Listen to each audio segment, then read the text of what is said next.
They say when destiny ties two souls together, one must rise while the other falls. In a land where the sun bleeds gold and the earth remembers every tear, a blind father's cry echoed through time, a cry that awakened the gods.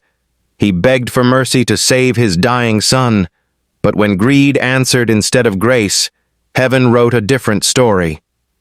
That night, beneath the storm, Jacob's tears became a curse that would hunt Judas, the moneylender, until the earth itself demanded justice. You're about to hear a story that carries the heart of Africa. Subscribe to African Folktales by MaC-Anison TV, where every week we share rarest African folktales you won't find anywhere else. Your subscription is the fuel that inspires us to bring you the very best of our storytelling heritage. The wind whispered secrets through the swaying mango trees, as if the forest itself knew the destiny about to unfold. Night had fallen like a velvet cloak over the village, the moon casting a silver path on the dirt road, where shadows moved like silent hunters. He who carries charm in his hand must carry caution in his heart, an old proverb murmured in Judas's memory, though tonight ambition drowned wisdom. The native doctor's hut smelled of herbs and ancient earth, incense curling in slow spirals toward the thatched roof. Inside, the faint glow of a lantern flickered against carved wooden masks. Judas's heart pounded, his palms slick with sweat, yet a grin tugged at the corners of his lips. Native doctor, my son, you see this charm I'm giving you, eh? Don't worry, this charm will do wonders. He held a small pouch of crimson beads, glowing faintly as if holding trapped sunlight. Judas, Baba, I trust you. I know what you're capable of. His voice carried a tremor of reverence mixed with an almost palpable hunger. Native doctor, you see this charm? As long as it's planted in your shop, you'll have money, excess money. But listen carefully. This business I'm handing over to you must always be covered with a red cloth, do you hear me? Judas leaned in, eyes gleaming. Native doctor, whenever someone comes to borrow money from you, take the money from this business and give it to them. But once you do, that person will never be able to repay you. Whatever they do, all their hard work, all their sweat, everything they earn will come to you instead. You will be the one enjoying the fruit of their labor for the rest of their lives. Judas, Baba, thank you. This is why I like you. I know your power. I know what you can do. Don't worry, Baba. If everything goes well, I'll come back to appreciate you. The native doctor nodded slowly, his eyes clouded with silent warning. Native doctor, don't worry, my son. You can go outside. The night hummed with life, insects singing a lullaby of inevitability. Judas walked away, a man cloaked in shadows and ambition, knowing well the proverb, "The frog does not drink up the pond in which it lives." Judas's shop by daylight seemed ordinary. To the villagers he was kind, generous, a lifeline. People facing financial despair came, and he lent with a smile. Yet behind the doors, where shadows met dust, Judas's mind churned with secrets. Each loan he granted was a silent covenant of misfortune. The wealth of the greedy rarely sleeps in peace, he mused, as he watched Peter approach nervously. Peter, sir, please, just help me with this money. I promise I'll pay you back in 2 weeks' time.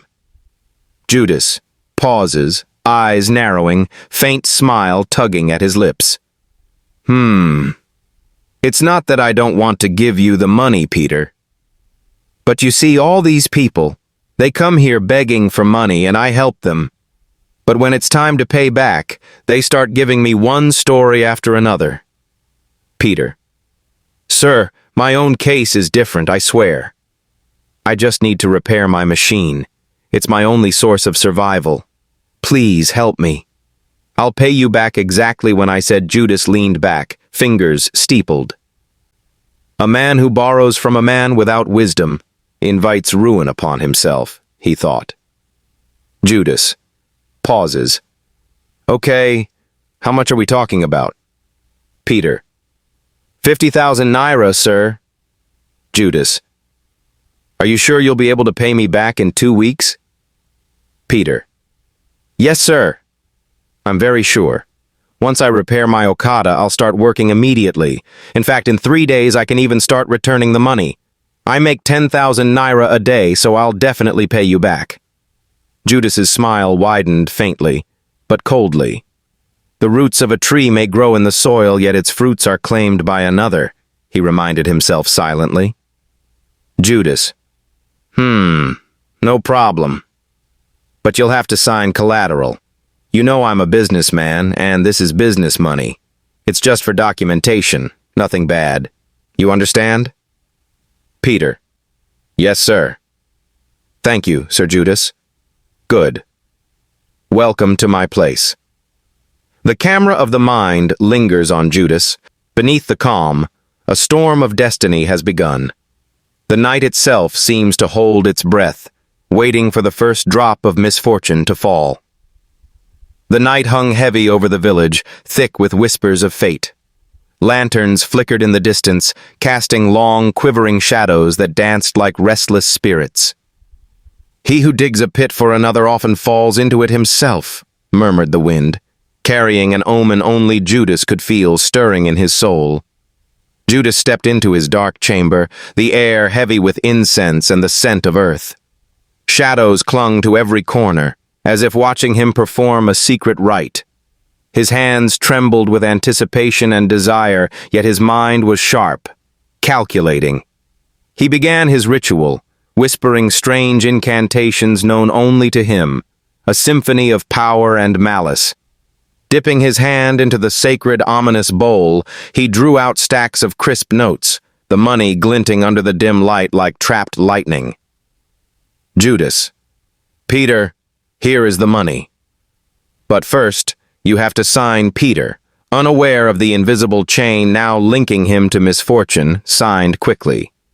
His fingers brushed the inked paper, then the money, and an unexplainable shiver ran through his body. He laughed nervously, hiding the tremor in his chest.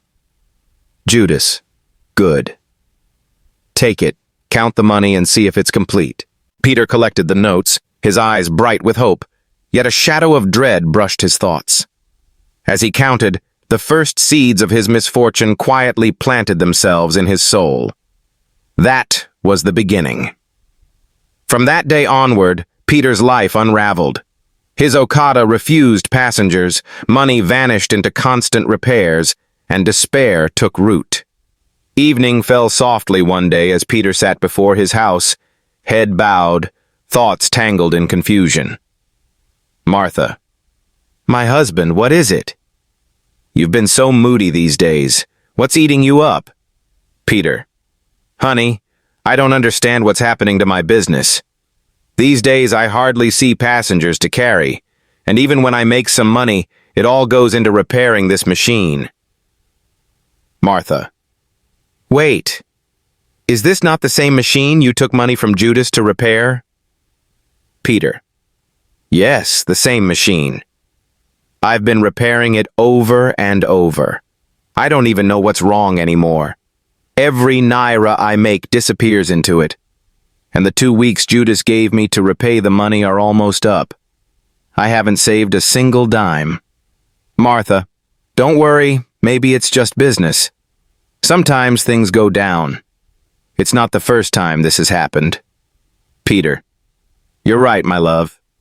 But I just pray God helps me this time so I can pay back the money. I even used this machine as collateral, Martha. Eh? What did you just say? You used your Okada as collateral? Why would you do that? You could have used my sewing machine instead. Peter. I didn't want to disturb you.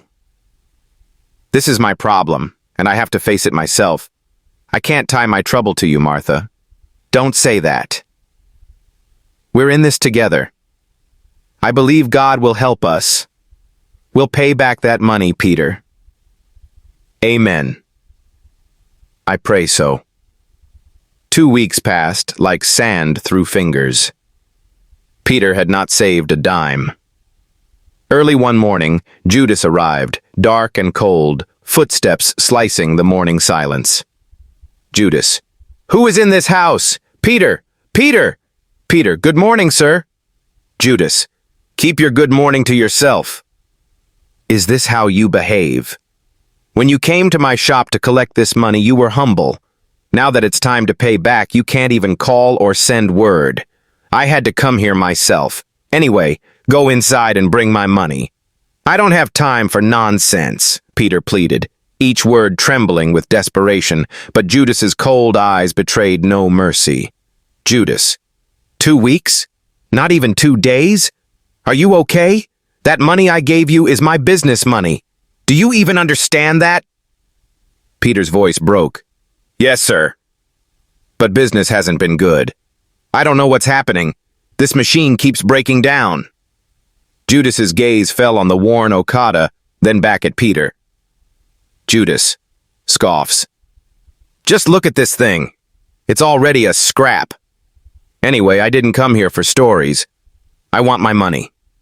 After a tense pause, Judas relented slightly. Judas. Okay. 1 more week. I'm a human being. I understand that business can be tough. But remember, that money you owe is also my business money. And with that, he left, a shadow swallowing the light in Peter's heart. 1 week later, Peter still could not pay. Judas appeared, cold and unmoved. Judas.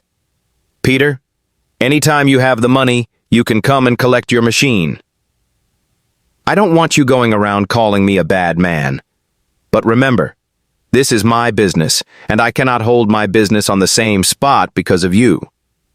He paused, measuring Peter's despair, and with a sly smile said, Judas, your machine needs you, and I need my business. The Okada was taken. Peter stood frozen, a man stripped of hope, helpless and broken. And so the first chapter of ruin closed on Peter, his life forever entwined with the shadow of Judas's charm, and the cruel lesson that sometimes trust comes at a price too high to bear. The morning sun struggled to pierce the thick haze over the village. Shadows clung to the corners of every house, and the air smelled of dust, sweat, and lingering sorrow. He who does not look ahead stumbles into misfortune, whispered the wind, rustling the leaves with a secret knowledge. Somewhere in the heart of the town, fate was quietly weaving its intricate web. A harsh knock shattered the fragile quiet. Landlord, knocking hard. Madam Christina, you have to give me my money, eh? I've been very patient. Very, very patient with you. You told me your husband was sick, and I said, okay, let me exercise a little patience, because I know you and your children are struggling. But now, he's gone. And you people have stayed in this house for 1 full year without paying rent. Am I wrong? 1 full year, madam. Christina's heart sank. Her hands clutched the wrapper around her shoulders, trembling. Christina, pleading softly. Olga, landlord, I understand. You've been very patient, and I'm truly grateful. But please, just give me a little more time. If you chase me and my children out, we have nowhere else to go. Please, Olga, landlord, please. The landlord paused, his broad shoulders relaxing slightly, a sigh escaping him. Landlord, okay. Let me just pity you small so people won't say I threw a widow and her children out on the streets. But madam, you must try. I also have a family to take care of. I've allowed you to stay for 1 whole year without paying rent. Have I not tried? Christina. You've tried, Olga. You've tried very well, and I'm truly grateful. Please, just a little more time. I promise this month I'll do my best. I've been saving small. I just need a little more to complete it. Please, Olga. Landlord nods. Okay, no wahala. Till the end of this month. He turned and left, the wooden door echoing like a drumbeat of looming uncertainty. Christina sank onto a stool, heavy with worry. Christina, thinking aloud. Where will I get the money for this rent? Jacob, why did you leave me? Why did death take you so soon? What will I do now? Just then, her neighbor Grace entered, eyes full of concern. Grace. Christina, what is it? Why are you crying this early morning? Christina, wiping her tears. My dear, you won't understand. Life has not been fair. My house rent has expired, and I can't even blame Olga landlord. He's been patient, 1 whole year without collecting rent. I'm expecting money from somewhere, but it hasn't come. I don't know what to do. I wish he could give me at least 2 more months. Grace's eyes sparkled with a hint of hope. Grace. Okay. Since you're expecting money in 2 months, I can introduce you to a moneylender. Someone who can help you pay Olga landlord now.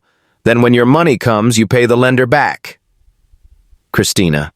Really? Grace, thank you. God bless you. But wait, how much interest does he charge? I hope it's not too high. Grace. No, it's not much at all. That man has helped many people. His interest rate is just 5%, Christina. 5%? Ah, that's fair. Please, Grace, take me to him. I need to pay my rent before Olga landlord changes his mind. Grace nodded. Christina quickly tied her wrapper, determination in her movements. Christina. Good morning, sir. Please, just help me with this money. I promise I'm going to return it in 2 months' time. Once I take my contribution money, I will give you back the money. I'm expecting some funds, but you see my other landlord there. He has been so patient with me. Since my husband died for 1 full year, he hasn't asked for rent. I really have to pay him. Please, sir, help me, Grace. Sir, please help my friend. I was even the one who directed her to you. She will pay it back. She's a very good woman. Please, sir, help her, Judas. Okay, no wahala. There's no problem, but you have to drop collateral. You know, I'm a business person, and all this money that I'm giving out to people, it's my business money. So if I don't secure it, I won't have money to help another person. You must drop something tangible. Once you bring your collateral, you can get your money. Christina. Okay, sir. No problem. What is this collateral? Judas. Any possession you have, it could be anything in your house. It could be a television, anything tangible. Just in case of tomorrow, I don't want us to have issues. This is the only way I'll be sure you'll bring my money back. You know that I don't know you. I'm only a business person. Grace.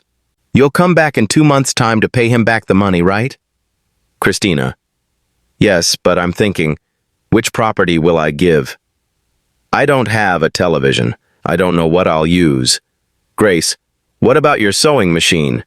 Use it as collateral. In 2 months' time, when you take your contribution money, you'll come back and pay him back. Christina, I think that's what I'll do. Okay, sir, no problem. Let me quickly go and bring my sewing machine. I'll come back, Sir Judas. Okay. When you're ready, I'm always at my shop. Christina returned with her sewing machine, anxiety etched on her face. Christina. Sir, this is the machine. Judas. Okay, no problem. Let me bring the money and the documents. You know, we have to document this properly. It's only you and me here, so we must do everything right. Christina nodded. Judas disappeared into his secret chamber, the room dim, heavy with incense and shadows. He performed his incantations, whispered his strange words, then dipped his hand into the evil bowl and drew out the money. Returning, he handed her the documents. Judas. Okay, you have to sign first, then I give you the money. Christina signed, her hands trembling slightly. Judas handed her the money. The moment her fingers touched it, a strange sensation coursed through her body, a fleeting shiver she couldn't explain. Christina. Sir, thank you so very much. This means a lot to me, Judas. No problem, madam. But remember, try to bring back the money. You know it's my business money. Christina. No problem, sir. I'll bring it back, for sure. She left, clutching the cash, unaware of the danger lurking in each note. Judas's smile lingered, eyes glinting with a shadowed calculation. Judas, thinking aloud, "Let us see how you will be able to pay back this money. Let us see how." As Judas continued his cursed business, people came seeking help, unaware that the money was tainted. One day, an elderly blind man named Jacob arrived, guided by his young son, Isaac. "Jacob, my son, please. I've heard you help people. Help me. Help my son. He needs money for the hospital deposit. He is dying. I will do my best to repay you. I promise, Judas. Papa, your case will be difficult. You're blind. You have no job. How will you pay me back? I don't know how to get my money back. I don't think I can give you this money, Jacob. Please, sir, help me. My son is my eldest, my support. If he is treated, we will pay you back quickly. Judas. Papa, I must have collateral. Something tangible, documented. Otherwise, I cannot help. Jacob sighed, desperation heavy in his chest. His house was empty. Jacob. My son. I have nothing. Only our house. I will use it as collateral. Isaac. Ah, Papa. Our only house? Jacob. My son. We must save your brother's life. No one else will help us. Once he is treated, we will repay everything, Judas. Are you sure? Think carefully. I help people, but I cannot give freely. Are you certain? Jacob. I am certain. Please, save my son Judas. Okay. Bring the documents. Then I will give you the money. But remember, try to repay me. This is business, nothing personal. Jacob. No problem, my son. Let us go, Isaac. Okay, Papa. The boy's small hand gripped his father's as they rushed, unaware that the path they walked was entangled with Judas's dark fate. They say, when destiny ties two paths together, one soul must rise while another falls. In the land where the sun bleeds gold and sorrow walks barefoot, the cry of a father echoed through time, a cry born from love, loss, and a deal made with darkness. The rain beat mercilessly on the rusted roof of the village hospital. Inside, the corridors smelled of antiseptic and despair. Jacob, the old blind man, stumbled forward, his trembling hands clutching the arm of his young son, Isaac. His heart thudded like a drum of war, the war between faith and fear. Jacob, pleading, Doctor, please, this is the deposit you asked for. Do everything you can to save my son. I don't want anything to happen to him. Please. The doctor, weary from long hours, accepted the money, eyes soft with pity. Doctor. Don't worry, Papa. We will try our best. His treatment has been delayed, but I'll do everything I can, Jacob. Please, my son. Save him. This money I'm paying now, I had to borrow it. I really need my son to live. The doctor nodded, masking doubt with duty. Moments later, Samuel was wheeled into surgery, his frail chest rising and falling like the flicker of a dying candle. But fate, cruel and silent, had already written another ending. When the doors finally opened, the doctor's face told the story before his lips moved. Doctor, whispering, Mr. Jacob, I am very, very sorry. Your son did not make it. Jacob froze. His blind eyes widened in horror, then his cry shattered the night. Jacob, wailing, No! Don't tell me that! I brought the money! He promised to help me! My son! My son! Isaac wrapped his small arms around him as tears drenched their faces.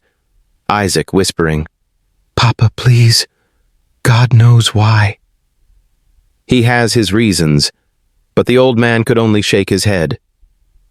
"When the tree that gives shade falls, even the birds scatter," he muttered bitterly. "I am blind, and now I am empty."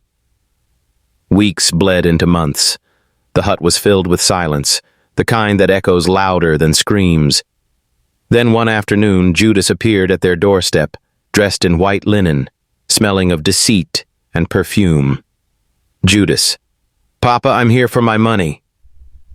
"It's been 2 months. I even gave you an extra month.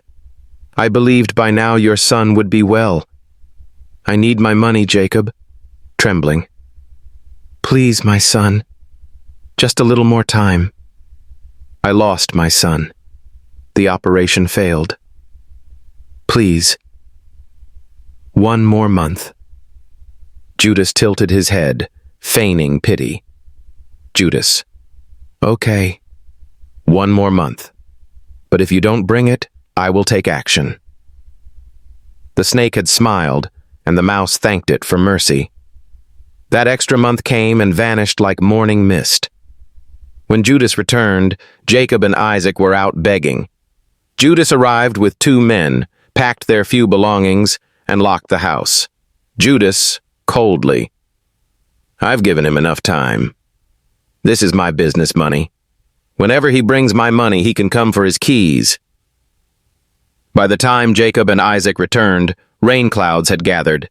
Their mats, clothes, and cooking pot lay scattered in the mud. Neighbors wept as they told him what happened. Jacob fell to his knees, Jacob pleading, "Please, my son, take this small amount. I will complete it soon. Have mercy." Judas, "No, Papa. You signed the papers yourself. I warned you. This is business. Whenever you get the money, come and collect your documents." Jacob's tears flowed freely. "When the crocodile eats its fill, the river still flows red," he whispered as he walked away. That night, the heavens broke open. Rain fell like judgment. Father and son huddled under a tree, drenched, trembling. Isaac clung to his father's chest. But by dawn, that chest no longer rose or fell. Isaac, shaking him. "Papa? Papa!" Jacob lay still. The storm had silenced his heart forever. Isaac's cries pierced the dawn. When the gods close one door, they open another. But the boy heard only the echo of his grief.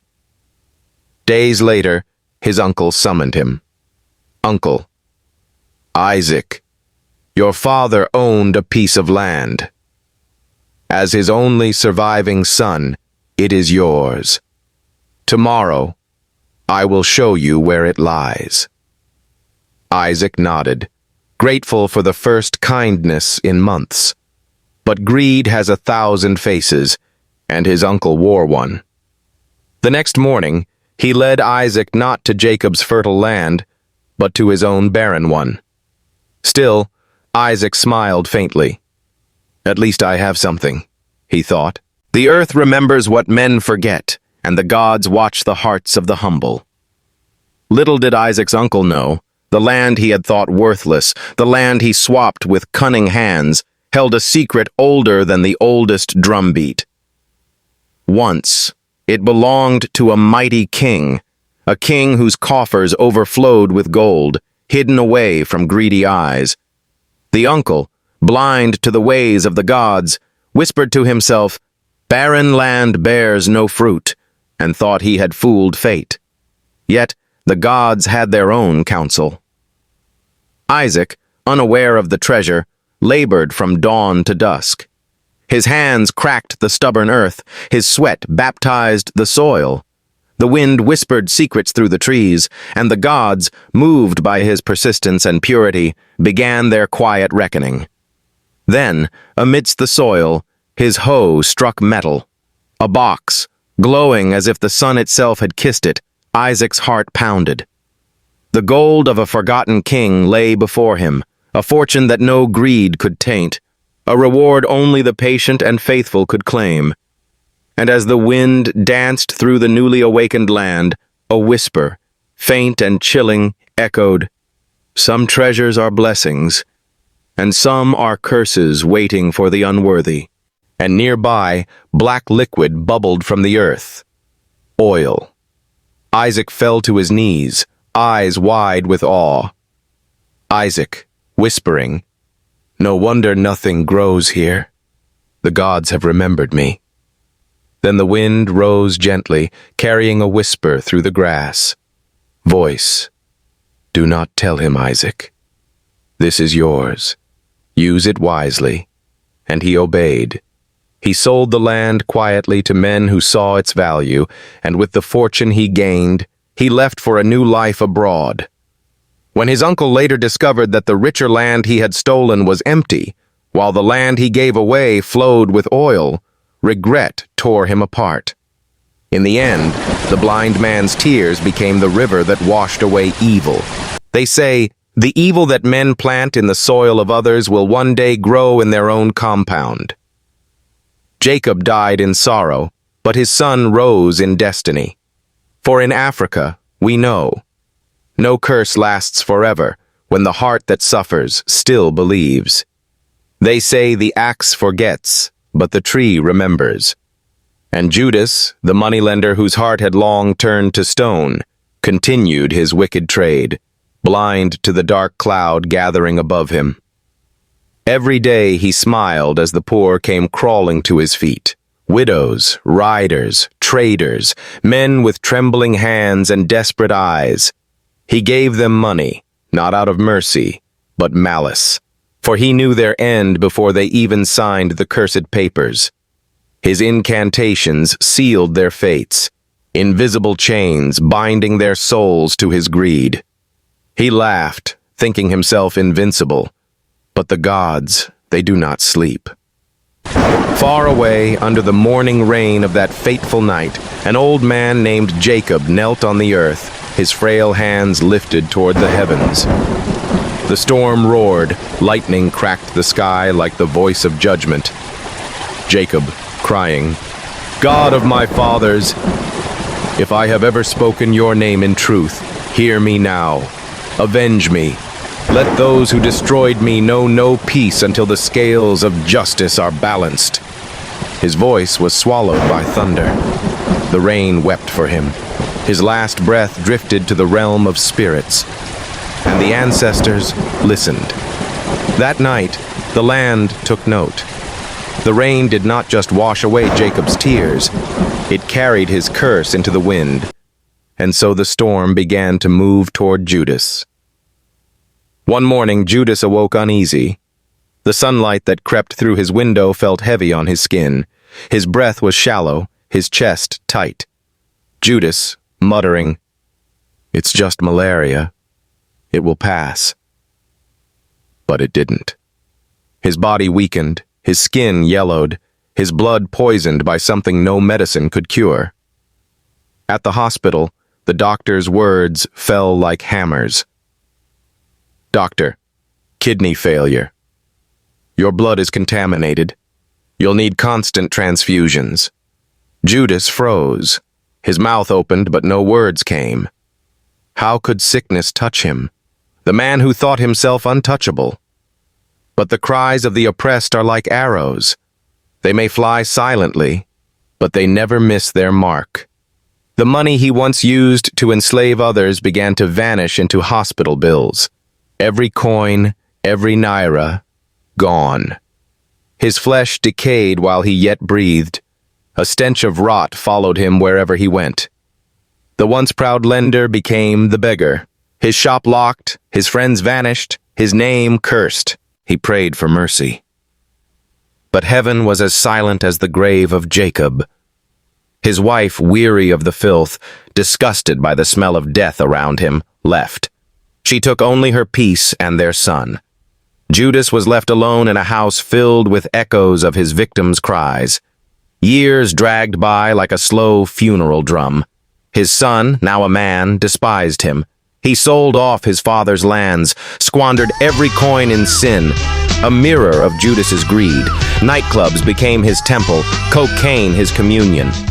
Until one fateful night, gunshots shattered the laughter. He died with his eyes open, blood pooling beneath the flashing lights. When the news reached Judas, it broke what remained of him. Judas, weeping bitterly, "Oh God, my son, my only son." He remembered every name, every face. Peter, the motorcyclist whose Okada he seized, left to starve. Christina, the widow who begged for mercy and lost her only sewing machine. Jacob, the man who had died in the rain, cursing his name. Their faces haunted his nights. Their cries filled his dreams. He prayed for death, begged for it, crawled toward it. But even death refused him. His body became a living tomb, his soul rotting before his flesh. And so Judas lay forgotten, forsaken, punished by the same heavens he mocked. In the stillness of his final days, he learned what the elders had always said.